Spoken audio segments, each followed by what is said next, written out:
When a little black girl is found wandering alone through one of the city's most dangerous streets, two officers brace themselves for the worst.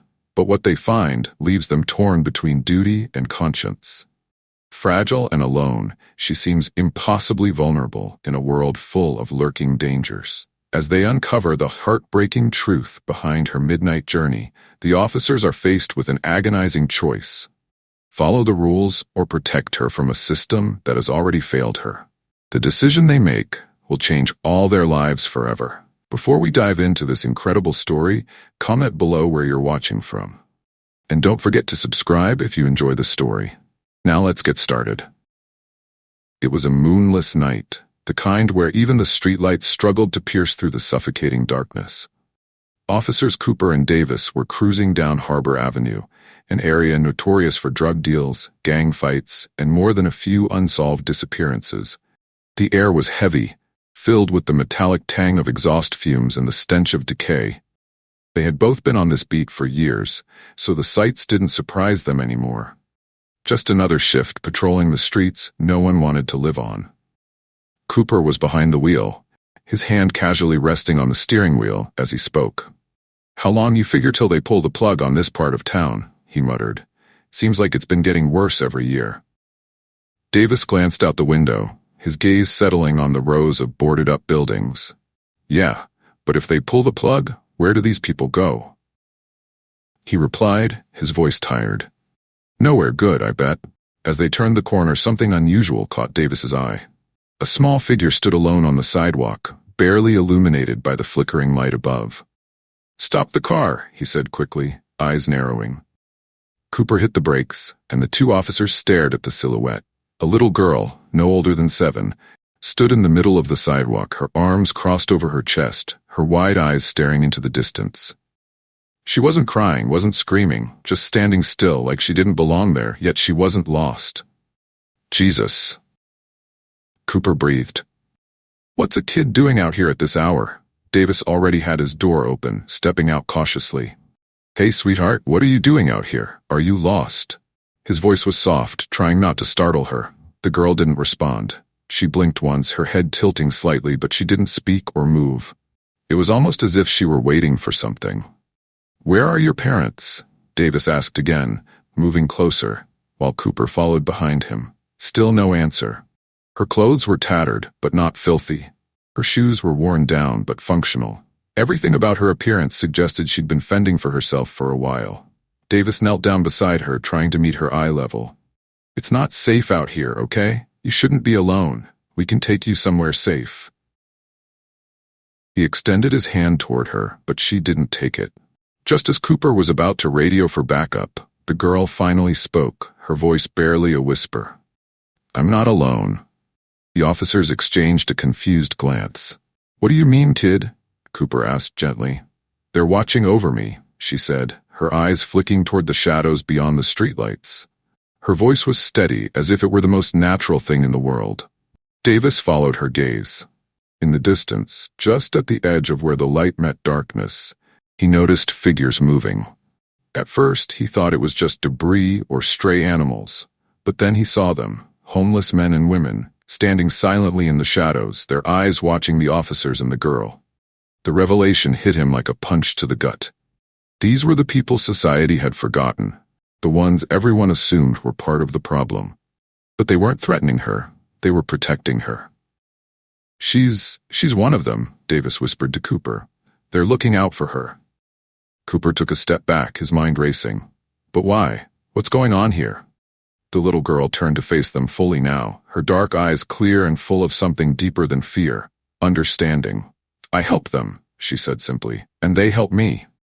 The little girl's calm demeanor unnerved both officers. Cooper glanced back toward the shadows, feeling the weight of dozens of eyes watching them from the dark. It wasn't a hostile feeling, but rather one of quiet observation. These people weren't there to attack or intimidate. They were watching because they cared about this child. Davis tried to make sense of it, but the logic felt twisted. How could the homeless, the forgotten people living in the crevices of the city, be this girl's protectors? He couldn't wrap his mind around it. His training screamed that a child alone in a dangerous neighborhood should be whisked away to safety, but something about the situation made him hesitate. The girl blinked up at them, her face calm but exhausted. She looked out of place, as if she should have been in a warm bed, not standing on a cold, cracked sidewalk in the dead of night. But despite her small frame, she radiated an unspoken strength.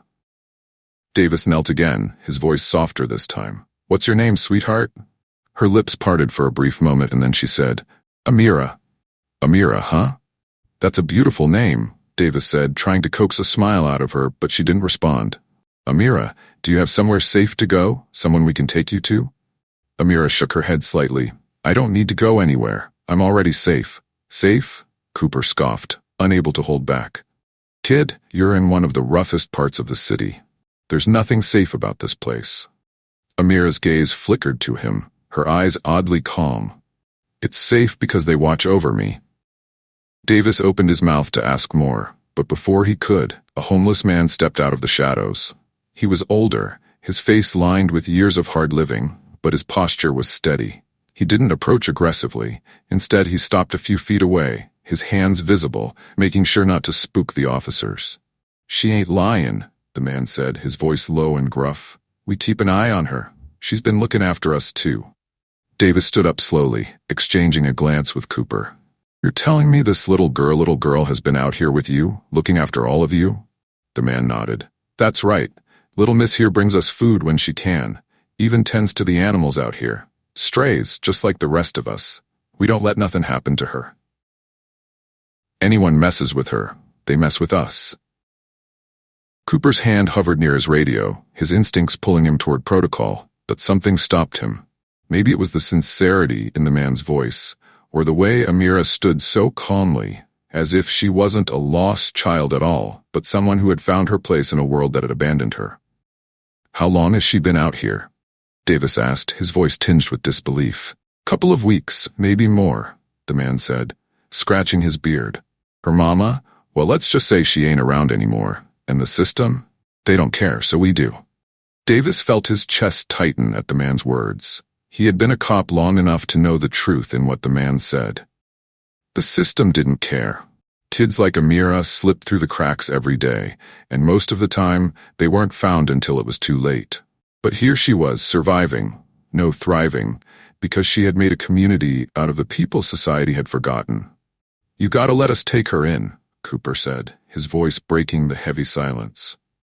"She can't live out here like this." But Amira's voice cut through the night like a sharp blade. "I'm not leaving them." Both officers turned to her, surprised by the firmness in her tone.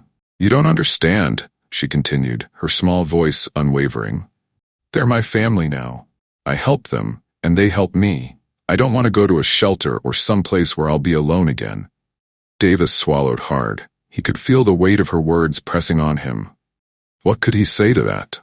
She wasn't wrong. The streets had a strange, cruel way of creating bonds stronger than blood.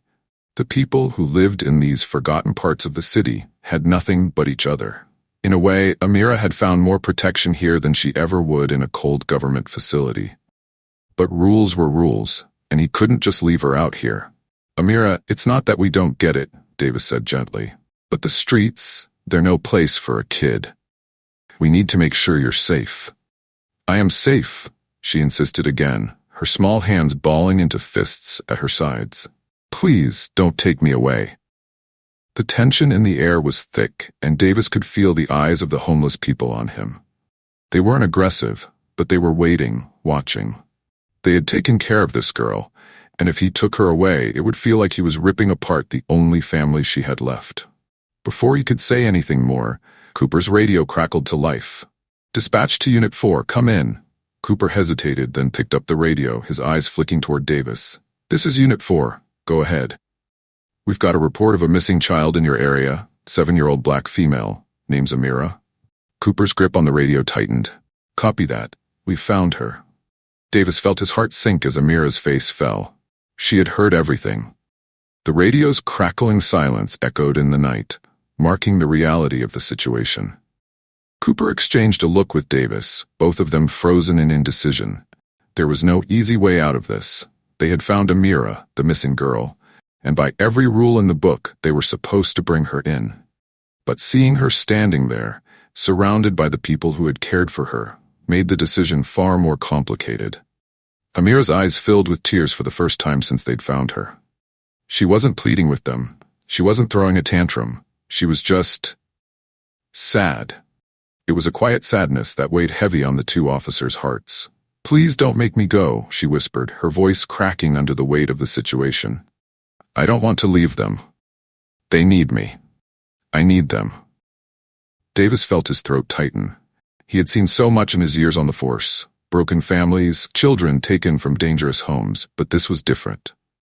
This little girl wasn't begging to leave, she was begging to stay. She didn't see these streets as dangerous. To her, they were home. "Amira, we can't leave you out here," Davis said, his voice barely more than a whisper. He knelt in front of her again, his hand gently resting on her shoulder. "You understand, right? It's not safe. We need to take you somewhere better." "There's no better place," Amira replied, her eyes fixed on his, unwavering. "You think these people are bad, but they're not. They protect me.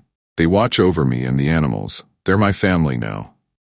From the shadows, the homeless people murmured in agreement. Their presence, once eerie, now felt like a quiet, steady force. They were her silent guardians, unseen and unappreciated by the world beyond these streets. They didn't speak up, but their loyalty was palpable, as if they had taken an unspoken oath to look after this small, fragile soul. Davis stood, rubbing the back of his neck as his mind raced. Every instinct told him that she needed to be taken somewhere safe, that these people couldn't possibly provide what she needed. But what was safety, really? A shelter with strangers? A foster home with no guarantee of kindness? These people, as broken as they seemed, had taken her in, had fed her, watched over her, and kept her from harm. He could feel the weight of the moment, teetering between duty and compassion. The law was clear, but his conscience wasn't. "Dispatch wants us to bring her in," Cooper said, breaking the tense silence. His voice was firm, but there was hesitation behind it. Even he wasn't completely convinced this was the right move. Amira's lower lip trembled, and she took a small step back, pressing herself closer to the homeless man who had spoken earlier. He gently placed a hand on her shoulder, his weathered face softening in a way that was almost paternal. "You don't need to take her," the man said. "We'll look after her. We've done it so far, haven't we? Ain't nobody out here gonna hurt her. She's one of us now." Cooper's radio buzzed again, and this time it was more urgent. "Unit 4, bring the child in. Missing child alert, parents waiting." Davis glanced at Cooper, seeing the conflict mirrored in his partner's eyes. They both knew what they were supposed to do, but something didn't feel right. Davis thought about the hundreds of kids they had pulled out of dangerous situations over the years. Kids left in crack houses, abusive homes, kids who would have been better off anywhere else. But Amira wasn't asking to be saved from something terrible. She wasn't even asking for help. She was asking to be left with the only people who had given her any kind of stability. "Maybe we could," Davis started, but Cooper cut him off. "We can't just leave her, Davis. You know that. We've got orders." Amira looked up at them, her wide eyes full of innocence and hurt. "Please, don't take me away from them." Davis felt like the ground was slipping beneath him. He wasn't sure what to do, but he couldn't ignore the pull of the situation. He thought about the look in her eyes, the loyalty of the people around her, and the fact that she had somehow survived in a place that would eat most people alive. As if reading his mind, Amira spoke again. "If you take me, who's going to look after them? Who's going to make sure the animals get fed? Who's going to care for the people who don't have anyone?" Her words hit harder than he expected. She wasn't just a helpless child. She had a purpose here, a role in this fragile ecosystem of the forgotten. She was giving to these people as much as they were giving to her. But how could he explain that to Dispatch, to the people who would call him out for breaking protocol? Before he could answer, a sound came from the alley behind them, soft at first, then growing louder. A dog, scruffy and thin, limped into the light. Amira immediately crouched down, holding out her hand. The dog limped over to her and nuzzled into her side, its tired eyes half closing as she gently stroked its fur. "You see?" Amira said softly, her eyes still on the dog. "I belong here. I'm not saying we leave her forever. Davis interrupted. I'm saying we come back. We make sure she's okay. We watch over her, just like they do. But we don't rip her out of this because of a rule written by people who've never set foot in these streets. These people are her family, even if it doesn't make sense to anyone else. For a long moment, neither of them spoke. The weight of the decision pressed down on them both, pulling them into a silence that felt endless. Davis could hear his heartbeat in his ears, could feel the pulse of the city around him, the lives that hung in the balance of this one choice. She's just a kid, Cooper finally said, his voice raw with emotion. A kid who needs more than what they can give her. Davis nodded. Maybe, but for now she's got something better than what most kids out here get. She's got love. She's got people who care. We can't take that away from her, Coop. Cooper looked down at Amira, then back at the ragged group that stood watching over her. His face was tight with conflict, his fingers clenching and unclenching at his sides. Finally, he sighed. You're gonna get us both fired, you know that? Davis grinned, the tension breaking for a moment. Worth it. He turned back to Amira, crouching down so he was eye level with her. Listen, kid, we're not gonna take you away, but we need to make sure you're okay. We'll check on you, make sure things are safe. All right? Amira's face broke into a small, grateful smile. Okay. The homeless man stepped forward, his voice low but steady. You've got my word. We'll keep her safe. Nobody touches her. Davis gave a small nod, feeling the gravity of the unspoken agreement between them. These people would protect her.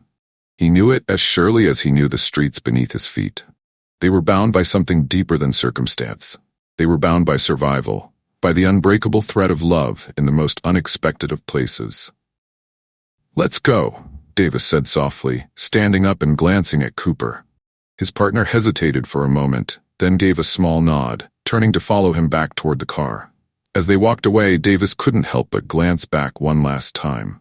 There stood Amira, small and fragile, but held by the invisible strength of the people who loved her. The weight of the decision still clung to him, but it felt lighter now. Maybe they hadn't done the right thing by the book, but they had done the right thing by her. And that, in the end, was all that mattered. As the officers drove away, the radio crackled to life once again. Dispatch was calling for an update, the urgency rising in the background. Davis exchanged a look with Cooper before turning the radio down. They would answer eventually. But not yet. For now, Amira was safe. And for tonight, that was enough. Davis's breath felt heavy in his chest. He couldn't shake the feeling that something monumental was shifting right in front of him, like a tidal wave rising too far out to sea. His hand hovered near his radio, the dispatcher's voice still echoing in his mind. Protocol, procedure, bring the girl in. But how could he? How could anyone look into Amira's eyes and think this was right? You know we have to do this, Cooper said, but his voice had lost its edge. There was doubt there now, an uncertainty that crept into the space between them. Amira stood beside the homeless man, her tiny hand still resting on the dog's back. She didn't seem afraid, just sad, as if she already knew how the night would end, but was holding on to a shred of hope. Davis had seen that look before. Kids who knew the system would take them, that they would be uprooted once again. But they still hoped, deep down, that maybe, just maybe, someone would break the rules for them. We can't, Davis finally said, the words slipping out before he could stop them. He glanced at Cooper, expecting a fight, but his partner just stared back, eyes wide, as if he had been waiting for someone to say it. Davis, we have to bring her in. It's not about what we want. It's about what's right, Davis countered. Look at her, Cooper. She's not in danger. These people aren't hurting her. They've done more for her than the system ever could. Are we really going to rip her away from the only family she's known just because of a rule? Cooper was silent, his jaw clenched. The wind howled through the alley, and for a moment, the world seemed to stand still. The homeless people, Amira's protectors, stood watching, waiting. The dog at her feet whined softly, sensing the tension. Davis turned back to Amira, his heart pounding. You want to stay here, don't you? Amira nodded, her eyes shimmering in the dim light. I belong here. They need me, and I need them. But it's not safe, Cooper muttered, his voice soft now, more for himself than anyone else. Amira looked up at him. It is safe. They make it safe. I help them, and they help me. No one's going to hurt me. They love me, just like I love them. It was such a simple statement, but it carried the weight of 1,000 arguments. These weren't people who had a lot, but they had given her everything they could. She wasn't just a stray they had taken in, she was part of them now. Her heart was tangled with theirs. Cooper sighed heavily, rubbing his temples as though trying to wipe away the conflict within him. And what are we supposed to tell Dispatch? The parents? That we just let her stay here? Davis took a deep breath, feeling the weight of his badge, the responsibility of his job. We tell them. We didn't find her. Cooper shot him a look. Are you insane? We can't just... I'm not saying we leave her forever, Davis interrupted. I'm saying we come back. We make sure she's okay. We watch over her, just like they do. But we don't rip her out of this because of a rule written by people who've never set foot in these streets. These people are her family, even if it doesn't make sense to anyone else. For a long moment, neither of them spoke. The weight of the decision pressed down on them both, pulling them into a silence that felt endless. Davis could hear his heartbeat in his ears, could feel the pulse of the city around him, the lives that hung in the balance of this one choice. She's just a kid, Cooper finally said, his voice raw with emotion. A kid who needs more than what they can give her. Davis nodded. Maybe, but for now she's got something better than what most kids out here get. She's got love. She's got people who care. We can't take that away from her, Coop. Cooper looked down at Amira, then back at the ragged group that stood watching over her. His face was tight with conflict, his fingers clenching and unclenching at his sides. Finally, he sighed. You're going to get us both fired, you know that? Davis grinned, the tension breaking for a moment. Worth it. He turned back to Amira, crouching down so he was eye level with her. Listen, kid, we're not going to take you away, but we need to make sure you're okay. We'll check on you, make sure things are safe. All right? Amira's face broke into a small, grateful smile. Okay. The homeless man stepped forward, his voice low but steady. You've got my word. We'll keep her safe. Nobody touches her. Davis gave a small nod, feeling the gravity of the unspoken agreement between them. These people would protect her. He knew it as surely as he knew the streets beneath his feet. They were bound by something deeper than circumstance. They were bound by survival, by the unbreakable thread of love in the most unexpected of places. Let's go, Davis said softly, standing up and glancing at Cooper. His partner hesitated for a moment, then gave a small nod, turning to follow him back toward the car. As they walked away, Davis couldn't help but glance back one last time. There stood Amira, small and fragile, but held by the invisible strength of the people who loved her. The weight of the decision still clung to him, but it felt lighter now. Maybe they hadn't done the right thing by the book, but they had done the right thing by her. And that, in the end, was all that mattered. As the officers drove away, the radio crackled to life once again. Dispatch was calling for an update, the urgency rising in the background. Davis exchanged a look with Cooper before turning the radio down. They would answer eventually, but not yet. For now, Amira was safe. And for tonight, that was enough. If you enjoyed this story, please consider subscribing to my YouTube channel. I put a lot of love and care into telling these important stories, and your support means the world to me. Thank you again, and I'll see you next time. Have a blessed day.